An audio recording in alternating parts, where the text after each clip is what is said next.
You know, if you could zoom way, way down into the microchip that's running your phone right now, you'd find this incredible tiny city with billions of little switches.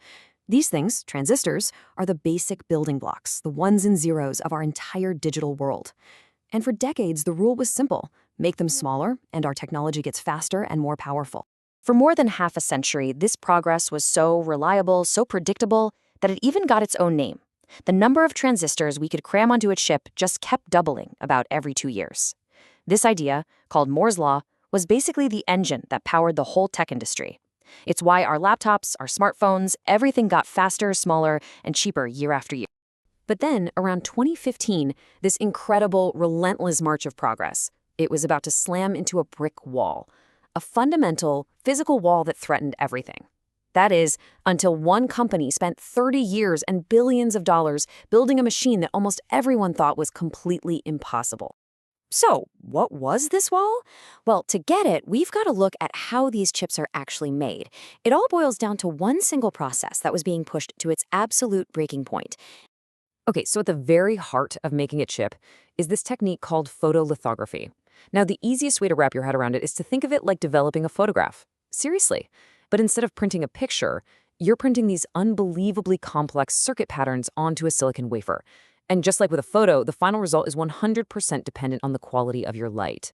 The whole thing is basically a four-step dance. First, you take a silicon wafer and you coat it with this light-sensitive chemical. Then, you shine light through a stencil, they call it a mask, to burn the circuit design onto it. The parts that got hit with light get washed away, the pattern gets etched into the silicon itself, and then it's filled with copper to make the wires.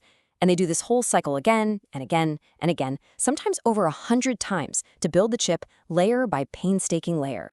And here was the problem. For years, the industry used a type of light called deep ultraviolet, which has a wavelength of 193 nanometers. But as the transistors got tinier and tinier, the wavelength of the light itself was just too big. It's like trying to draw a microscopic line with a big, fat marker. The light would literally bend and blur around the edges of the stencil. It's a physics thing called diffraction, and it made it impossible to print the super sharp, tiny features they needed to keep Moore's Law going. They needed a radical change, and the idea for that change wasn't some last-minute Hail Mary. Nope, it had been floating around since the 1980s, an idea so difficult, so out there, that most of the industry just wrote it off as science fiction. The idea itself was brilliantly simple, at least on paper. Just use light with a much, much shorter wavelength. The target, something called extreme ultraviolet or EUV light. Its wavelength is just 13.5 nanometers. That's nearly 14 times shorter than what they were using. It would let them print features that were almost unimaginably small. But actually making that happen, well, that meant facing three seemingly impossible hurdles. Okay, first off, EUV light is so energetic that it gets absorbed by pretty much everything, including the glass lenses you'd need to focus it. The only way around that was to build the most perfect mirrors ever conceived by humans.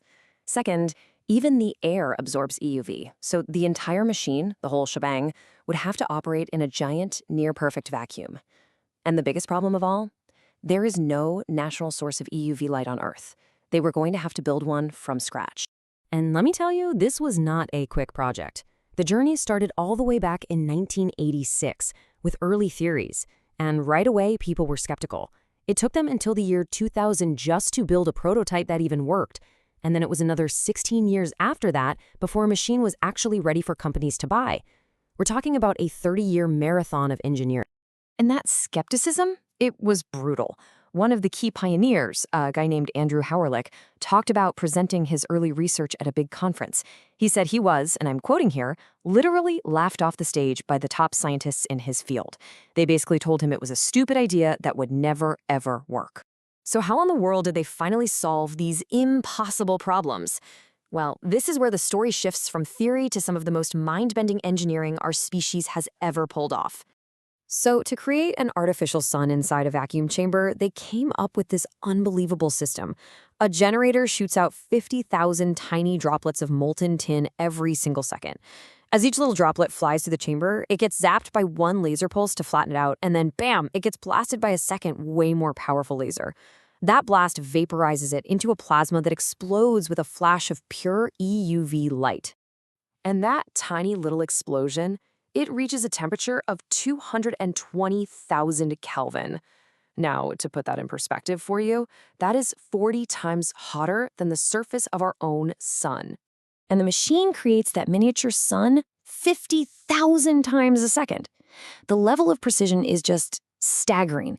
It's like trying to hit a tiny little target moving at 250 kilometers an hour, 50,000 times a second, and you can never, ever miss. And what about handling that light? Well, they had to create mirrors that are, you could argue, the most perfect objects ever made.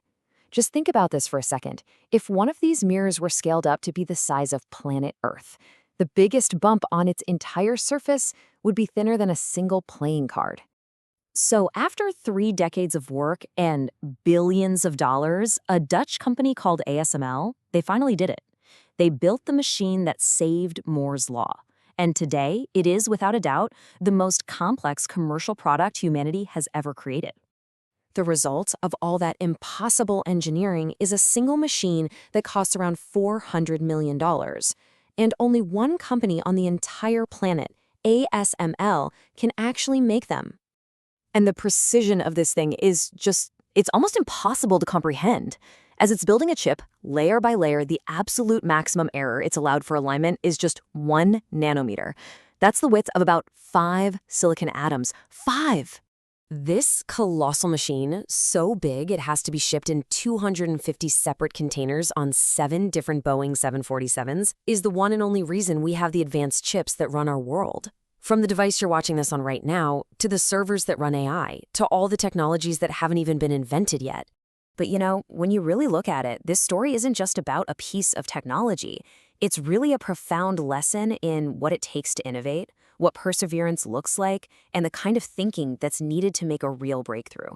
It shows us how smashing into a physical limit can force us to invent something straight out of science fiction, and in doing so, unlock the next chapter of computing. There's this great quote from George Bernard Shaw that just nails it perfectly. "The reasonable man adapts himself to the world. The unreasonable one persists in trying to adapt the world to himself. Therefore, all progress depends on the unreasonable man." The scientists who chased after EUV, they were told over and over they were being unreasonable. And they were. And that is exactly why they succeeded. It really makes you wonder, doesn't it? The technology that's going to define our lives 50 years from now probably sounds just as impossible today as EUV did back in the 80s. So the real question is, what unreasonable idea is being laughed at right now that will one day change the world?